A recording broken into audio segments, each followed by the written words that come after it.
मानाचा मुजरा करतो।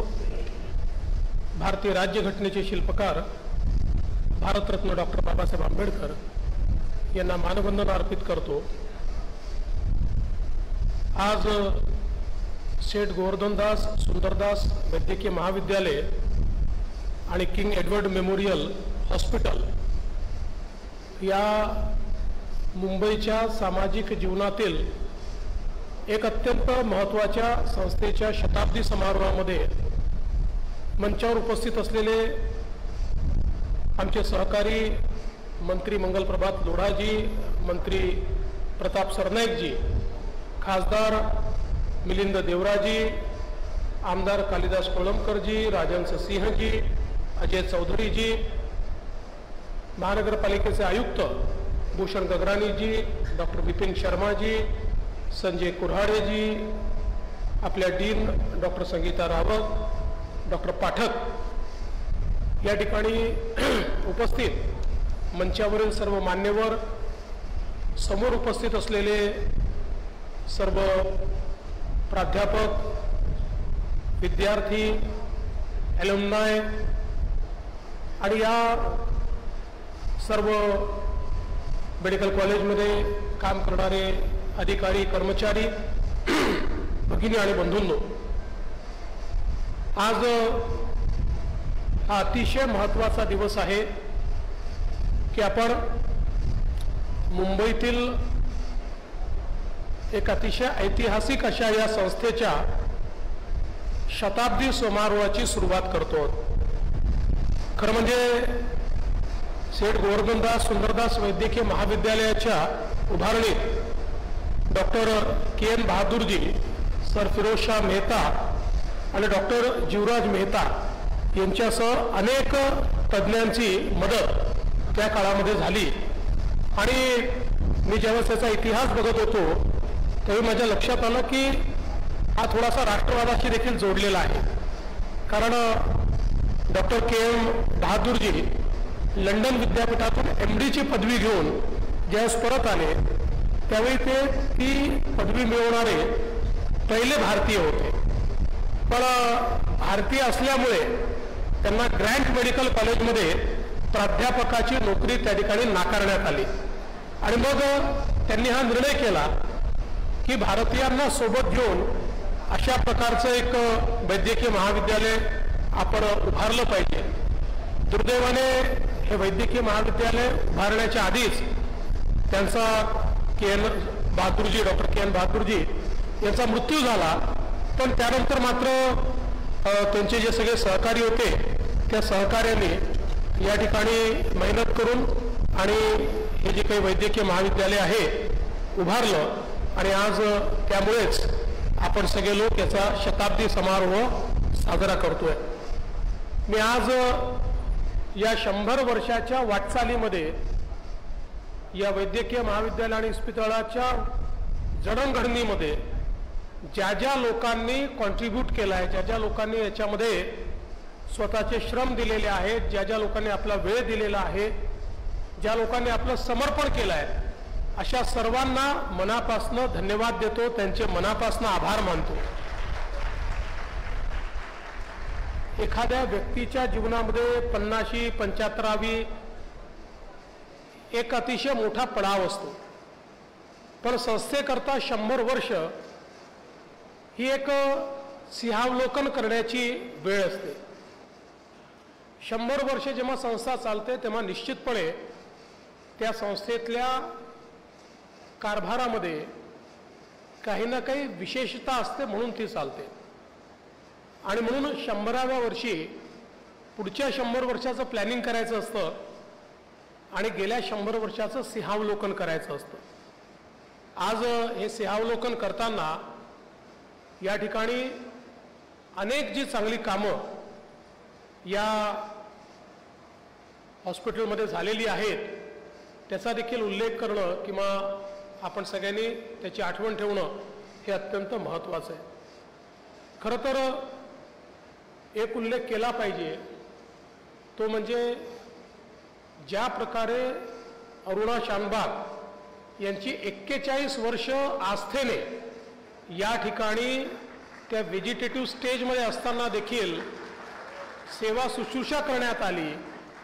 त्यातनं KM हा एक परिवार आहे आणि त्या परिवारामध्ये कशा प्रकारे 41 वर्ष परिवारातल्या एखाद्या घटकाची काळजी घेतली जाऊ शकते हे आपल्याला पाहायला मिळतं.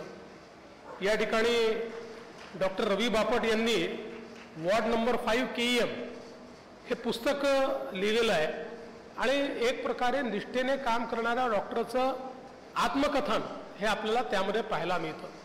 अनेक इतिहासांशी जुडलेली ही वास्तू आहे, ही संस्था आहे आणि निश्चितपणे मला विश्वास आहे की आजच्या या शताब्दी समारोहाच्या सुरुवातीनंतर पुढच्या काळामध्ये अधिक चांगल्या प्रकारे ही संस्था काम करू शकेल.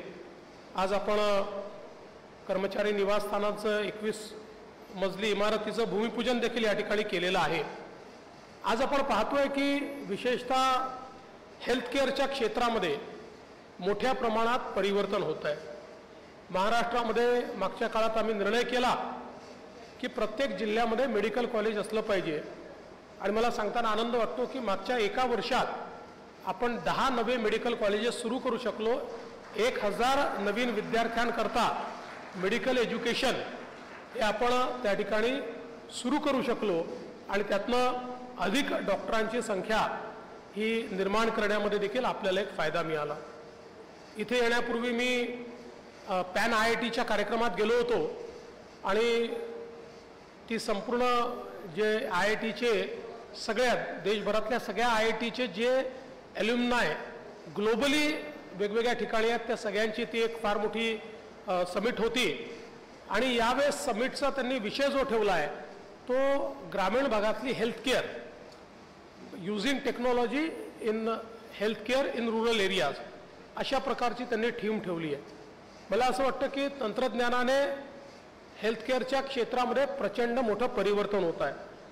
आधुनिकता येते, प्रिसिशन अशा प्रकारचं त्या ठिकाणी निर्माण होत आहे आणि आज कुठल्याही सरकारची पहिली प्राथमिकता ही आपल्या लोकांना क्वालिटी हेल्थकेअर देणं या ठिकाणी हीच आहे.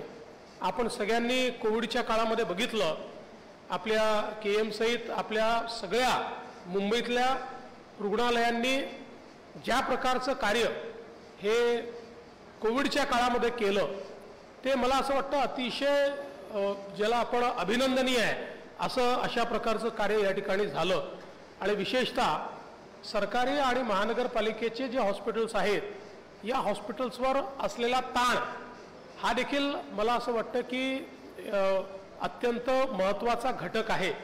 पण असं नेहमी सांगितलं जातं की खूप मोठ्या प्रमाणात जरी खाजगी मेडिकल कॉलेजेस तयार झालेत तरी देखील शासनाचे आणि महानगरपालिकेचे जे मेडिकल कॉलेजेस आहेत याच्यामुळे मध्ये इतक्या प्रकारचे वेगवेगळे लोक त्या ठिकाणी येतात, इतक्या मोठ्या प्रमाणात लोक येतात, त्यामुळे इथे डिसीज मॅनेजमेंटपासून क्रायसिस मॅनेजमेंटपर्यंत सगळ्या गोष्टी या आमचे डॉक्टर्स त्या ठिकाणी शिकत असतात आणि त्यातून हँड्स ऑन ज्याला म्हणतो अशा प्रकारचे डॉक्टर्स हे मोठ्या प्रमाणात तयार होतात. हे सगळं होत असताना आज आपला देखील प्रयत्न आहे की कुठल्याही परिस्थितीमध्ये प्रत्येकाला क्वालिटी हेल्थकेअर मिळालं पाहिजे आणि क्वालिटी हेल्थकेअर देताना महाराष्ट्र एक असं राज्य आहे की ज्या राज्याने आपण या ठिकाणी महात्मा फुले जनआरोग्य योजना सुरू केली आणि या योजनेच्या माध्यमातून 5 लाखापर्यंत प्रत्येक व्यक्तीला युनिव्हर्सल ती योजना केली. आपण त्या ठिकाणी मोफत इलाज देण्याचा प्रयत्न करतो. हे करत असताना त्याच्यामध्ये आमच्या शासकीय हॉस्पिटल्सची आमच्या मेडिकल कॉलेजेसची एक अत्यंत महत्त्वाची भूमिका आहे आणि निश्चितपणे मला विश्वास आहे की येत्या काळामध्ये KMच्या माध्यमातून ही भूमिका अत्यंत चांगल्या प्रकारे पार पाडली जाईल. आज आपल्या महानगरपालिकेच्या माध्यमातून आणि राज्य शासनाच्या माध्यमातून आपल्या या सगळ्या संस्थांमध्ये अधिक आधुनिकता कशी आणता येईल असा आपला प्रयत्न चाललेला आहे. जे काही चांगलं आहे ते आपल्याला या ठिकाणी कसं सुरू करता येईल हा आपला प्रयत्न चाललेला आहे आणि मला या गोष्टीचा आनंद आहे की अगदी ज्यांना सदी के महानायक म्हणतात ते अमिताभ बच्चन देखील फॅटी लिव्हर करता आपल्या डॉक्टर्सची त्या ठिकाणी त्यांच्याशी बोलतात. म्हणजे ज्यांना जगभरातले सगळे डॉक्टर्स हे उपलब्ध आहेत ते याच्यावर सल्ला घेण्याकरता KMच्या डॉक्टर्सशी चर्चा करतात. ही मला असं वाटतं की या संस्थेने जे रेप्युटेशन तयार केलेलं आहे ते अत्यंत महत्त्वाचं आहे आणि म्हणून हे रेप्युटेशन अशाच प्रकारे पुढे वृद्धिंगत झालं पाहिजे. आणि मी आपल्याला आश्वस्त करू इच्छितो, महानगरपालिका असेल, शासन असेल, या संस्थेच्या पुढच्या वाटचालीमध्ये ज्या ज्या काही गोष्टी करण्याची आवश्यकता आहे, जिथे जिथे आमच्या सहभागाची आवश्यकता आहे, तो सहभाग आम्ही निश्चितपणे देऊ. आणि एक 100 वर्षानंतर जी काही वाटचाल आहे ही वाटचाल वैशिष्ट्यपूर्ण झाली पाहिजे, हे मात्र मला असं वाटतं की आपल्या सर्वांना ठरवावं लागेल. त्यामुळे हा जो शताब्दी समारोह आहे हा कार्यक्रमापुरतं किंवा 2-4 कार्यक्रमापुरतं मर्यादित न होता हा शताब्दी समारोह समाजाला काहीतरी देणारा ठरला पाहिजे, असा प्रयत्न निश्चितपणे आपण करूया. मी पुन्हा एकदा डीन मॅमचं, सगळ्या या ठिकाणी प्राध्यापकांचं आणि सगळ्या विद्यार्थ्यांचं, कर्मचाऱ्यांचं मनापासून अभिनंदन करतो. आपल्या सर्वांना शुभेच्छा देतो आणि या चांगल्या कार्यक्रमामध्ये आपण मला निमंत्रित केलं त्याबद्दल आपले आभार मानून माझे 2 शब्द संपवतो.